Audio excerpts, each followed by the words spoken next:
And continuing, the games are over. Will Putin take the gloves off? For more than 2 weeks while Russia hosted the Winter Olympics, President Vladimir Putin did his best to show the world that he and his country have a soft side. Now that the games are over, Western governments are concerned the smile will disappear and the gloves will come off. That's why they launched the attack during it, the Western Soros attack during it against Ukraine. In Russia, tug of war with Europe over the fate of Ukraine. The circus artists, dancers, and flag bearers hardly had time to leave the stadium after the closing ceremony before Russia announced it had recalled its ambassador from Ukraine from consulates in Moscow. Russian state television said they don't accept the new government as legitimate. And Western governments are saying, do not launch your military into the country. You've got the eastern area that's mainly Russian citizens. You've got the West that was more allied with Germany in World War II. And I understand they have a beef with Russia, but they should know that the euro will suck them dry. And the euro are the ones that spent $5 billion with the State Department fomenting this. And so I'm sure from different perspectives, there's different reasons for this. The point is the detonator, the initiator on all this is the West. Now, I don't know Max Keiser's take on this, but I know he's lived all over Europe and covered it. So we'll get his take on it. But, you know, I mean, I'm for the Arab Spring, except it got hijacked and in some cases stirred up by the West. What is your view, Max, of what's happening right now in the Ukraine? Well, you know, Russia, Iran, and China, we've talked about this before. They have a mutual defense pact, I guess you could call it, or it's the Shanghai Cooperation Agreement. And, you know, China, Russia, and Iran share something very interesting in that they don't have central banks that are controlled by the Fed or the IMF or the World Bank. So there's enormous pressure by the central banks of the West to seize these operations of Iran, Russia, and China, because that's a threat to the central bankers. And the central bankers in the West are what feed those enormous bonuses on Wall Street by printing up those trillions of dollars of the quantitative easing. But because Iran, China, and Russia have economies that, well, in the case of Russia, of course, they have huge natural resources, and they don't really need to have a financialized Ponzi scheme like you have on Wall Street. So they don't really need to be part of the confederation of corrupt central banks, whether it's the ECB, the Bank of England, Bank of Japan, the Federal Reserve Bank.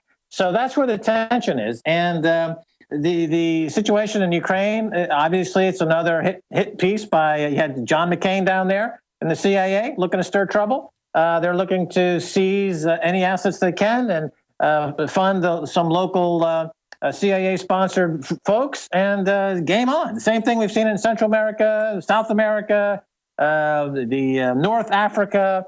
This is the global insurrection against banker occupation, as we've been talking about on your show for years. It's just been getting larger and more violent as the central bankers want to protect their monopoly in printing fiat nonsense and giving themselves huge bonuses and letting everyone else starve. What's interesting is that in the Ukraine, on the economics front, the price of food has been going up. We've talked on your show before, Alex, about when the price of food as a percentage of disposable income gets to around 40%, there's usually some kind of violent revolution. We saw it in the Arab Spring. We see it now in Ukraine. We see it in historically going back to the French Revolution.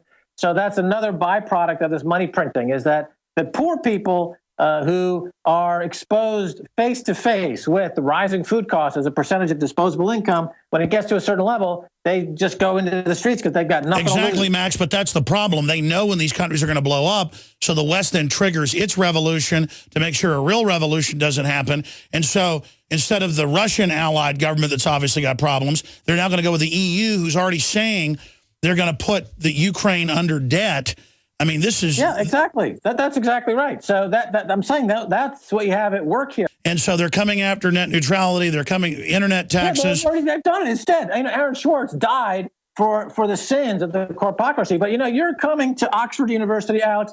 We're doing an interview with you when you're in London. You're going to be taking a victory lap in the United Kingdom. You were here a few months ago. You were on television. You busted the ratings charts of all these shows that never had ratings like with you or on the show ever in their history on the BBC. Now Piers Morgan is dead. The Wicked Witch is dead. You're coming back here for a victory lap, much deserved victory lap in the UK. We want to document it. We want to be there. Yeah, I'm flattered that Oxford has me speaking at their main end of winter keynote to the faculty and private members of Oxford Oxford Hall there. They didn't invite Piers Morgan.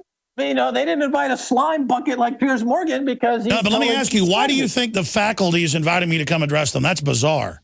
Because you're a media maven. I mean, you've redefined public media in the world. That's what they said in their letter. They said I'm changing the media, the way the media works.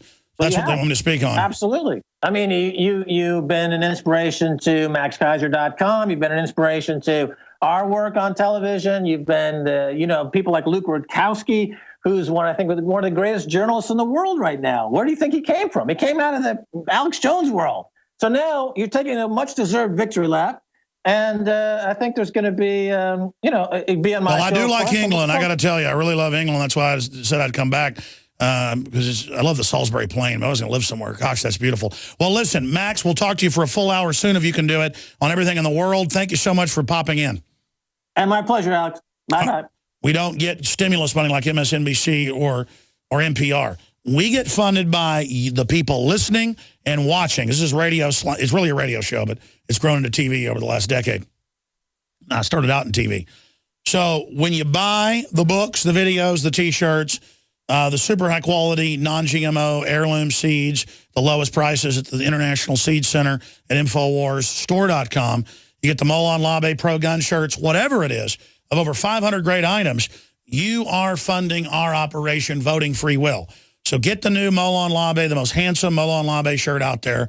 Get the 50 cal bottle breacher made by Navy SEALs. From made-in-1776.com, the T-shirts made in America. Get the fluoride shield with the Nascent iodine and 5 other key things to strip out the heavy metals and toxins.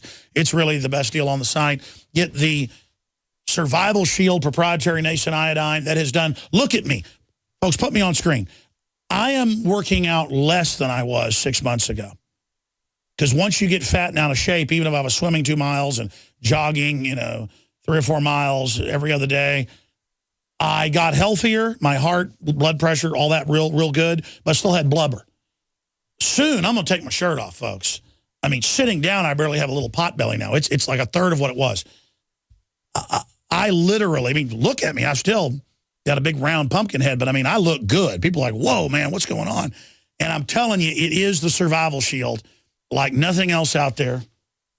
If I forget and don't take it 3 times a day, and I take a little bit more than this recommended dose of this, then I absolutely feel it. It's so incredible compared to all the other iodine out there, and you're helping fund our operation. In the decade after iodine was added to staple foods, there was a 15-point increase in IQs in the areas that had previously been deficient. I hope you'll visit InfoWarsLife.com and get our InfoWars Life Survival Shield.